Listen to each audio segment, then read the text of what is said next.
Tak sengaja lotion gadis ini terjatuh di saat ia baru selesai mandi, sedangkan di depannya ada dua orang pencuri yang sedang asik memilih perhiasan kepunyaan dirinya. Namun gadis ini pun terlihat sedikit aneh, ia sepertinya tidak bisa melihat karena ia memanggil-manggil pacarnya dan tak tahu kalau ada dua orang asing berada di depannya. Kedua penjahat itu pun mulai mengambil tindakan, tapi salah satu dari mereka pun mencegahnya karena melihat si gadis yang tak bisa melihat. Bisa dibilang mereka aman untuk saat ini. Lalu si pria pun mencoba untuk menguji apakah benar gadis ini tak bisa melihat, dan nampaknya si gadis memang buta. Ia pun tak merespon apa yang di depannya itu. Ia malah bicara sendiri bahwa ia mungkin salah mengira kalau pacarnya sudah datang. Tapi lagi-lagi si pria masih tak yakin dengan gadis ini. Ia pun mencoba lagi untuk menguji mata si gadis, namun memang benar nampaknya si gadis memang tak bisa melihat. Sehingga rekan si pria pun mengajak dirinya untuk melakukan pencurian lagi barang-barang berharga di kamar itu.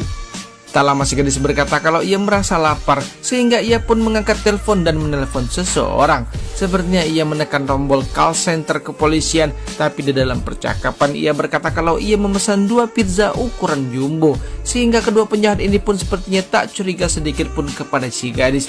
Namun mereka tetap berhati-hati dan mendengarkan percakapan si gadis kepada tukang pizza itu. Kemudian karena tak merasa ini bukan ancaman, kedua orang itu pun melanjutkan lagi pencarian apa yang mereka cari. Dan si gadis pun masih bersikap santai saja. Namun si pria sepertinya menemukan berangkas di dalam lemari. Sehingga mereka pun berusaha mencari kode dari berangkas tersebut dengan cara membuka HP dari si gadis. Karena layar HP terkunci dan harus menggunakan wajah si gadis sebagai verifikasinya, teman si pria pun mencoba untuk mendekatkan HP itu ke wajah si gadis.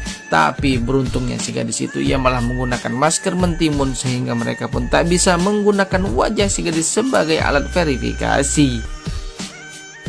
Tapi kedua penjahat itu pun tak kehilangan akal. Si pria menyuruh rekannya itu untuk menggunakan foto si gadis sebagai ganti wajah si gadis dalam membuka HP, dan akhirnya berhasil juga.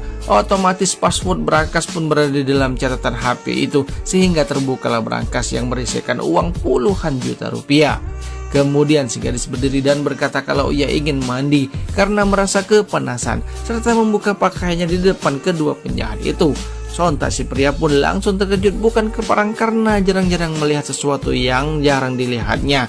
Sehingga di saat si gadis masuk ke dalam kamar mandi, si pria pun langsung saja mengikutinya dari belakang untuk melihat siaran langsung secara gratis. Tapi apa mau dikata, ternyata si gadis bersembunyi di balik pintu serta menyemprotkan sesuatu ke mata si pria sehingga ia pun kesakitan. Sedangkan temannya yang datang ingin membantu pun tak sadar kalau mereka sudah ditipu, karena si gadis langsung keluar dan mengunci mereka berdua dari luar, dan sekarang mereka tinggal menunggu